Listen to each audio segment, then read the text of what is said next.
Leigh Leopards 6, the Wigan Warriors 34 live on Sky last night. What an interesting game to say the least. Well, let's start with the home team, the Leigh Leopards. First and foremost, a very well taken try by Mr. Tom Briscoe. His 200th now in Super League. Quite an achievement for any player. So congratulations, of course, to Tom. And, how will Leigh look at this game? Well, probably hopefully with a bit of perspective.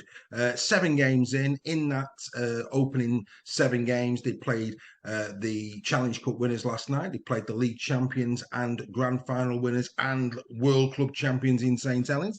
They played 2 top 6 opposition from last year with the Catalan Dragons and the Salford Red Devils. And of course, they've also gone to the Halliwell Jones Warrington 6 from 6 this season. So you'd have to say a really tough start for Leigh, and they've come out with 3 points. So I think, if any Leigh fan out there would take that, I think there's no question about it.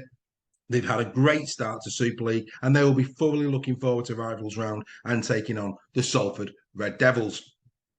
Why did last night go the way it did? Well, for once, their middle unit didn't quite perform. They were completely outmuscled down the middle by Wigan. Over 300 metres more the Wigan pack made over and above Leigh. And Leigh this year have been very impressive in the pack with Ramon and, of course, Asiata and, of course, the supporting players around that. So maybe that was a little bit of a problem. But, of course, there's no question why it went the way it went. I said on Super League Raw this week that I did think that maybe the F&F, and I'm not talking a Tesco brand of clothing, I'm talking, of course, about Field and French, may actually start to fire in this game. We saw glimpses the week before, and of course, they absolutely did. Bev and French, unplayable last night. A try, 2 assists, 199 metres. 5 tackle busts, 2 clean breaks. He was absolutely on fire for the Wigan Warriors. Unplayable in this form. There's no question that switch to fullback has been a masterstroke from Matt Peat, and you just can't see Bevan French being moved from that role in the team anytime soon. As for Field, a brilliant individual try. However, I do, and I think there's quite a few people out there as well, would have a few doubts over the first one. I'm not quite sure why the camera angle was fixated on just the one. I think there was certainly more camera angles that they could have gone to on that. For me, it looked like he lost control of the ball. But of course, it made no real bearing on the game. Wigan last night were incredibly dominant. Best performance of the season thus far from the Cherry and Whites. Maybe showing that promise that all of us thought that they would as we went into this new season. In attack with the ball, outstanding. Harry Smith still not firing, of course, with the boot. More missed kicks last night. 3 conversions out of 7. That's not the Smith standard. But his kicks in general play were playable again. Really good control of the ball. There was just nothing that they could do. The amount of times that you saw Wigan chip over the top, and of course Sky made a big thing of the kicking on the 4th play, and of course that was executed to perfection.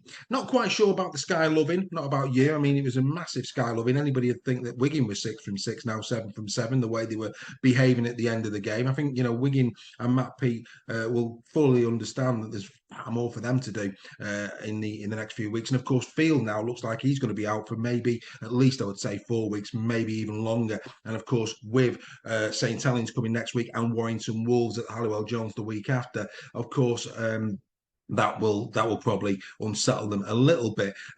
I personally would love to see Logan Ashley given the opportunity in the halves. This young kid at Wigan has been, well touted, and it would be fantastic in the same way that St Helens have done with Lewis Dodd. If Wigan gave him his head and actually put him in, it'd be interesting to see if they do that over the next few weeks. Obviously, on the wing with Bevan French now going to fullback, there's no question. Abbas Miski is a superb deputy on that wing. 10 appearances now, 10 tries. You can't fault that, can you? There's no question that Mr. Miski will do perfectly well on that left edge should he be required. Of course, Marshall will, of course, come back, but I think we're going to see a little bit of Abbas Miski over the next few weeks and months while Mr. Field is out. So all in all, this was a really good performance from Wigan, and it shows why we were saying, they're going to be clearly in the playoffs. They're a quality side. Defensively last night, really strong, very strong against a pack that has surprised many this season. So I think Wigan will be very pleased as they come out of this game with the win. A very comprehensive scoreline indeed. And of course, now that mouth-watering prospect coming up, the big derby itself at the DW on Good Friday against St Helens. Can they do this to the Saints? I doubt it. But one thing is for sure, lots of positives to take from this for Matt Peat and the Cherry and White Army. That's been In the Sheds. We'll see you next time.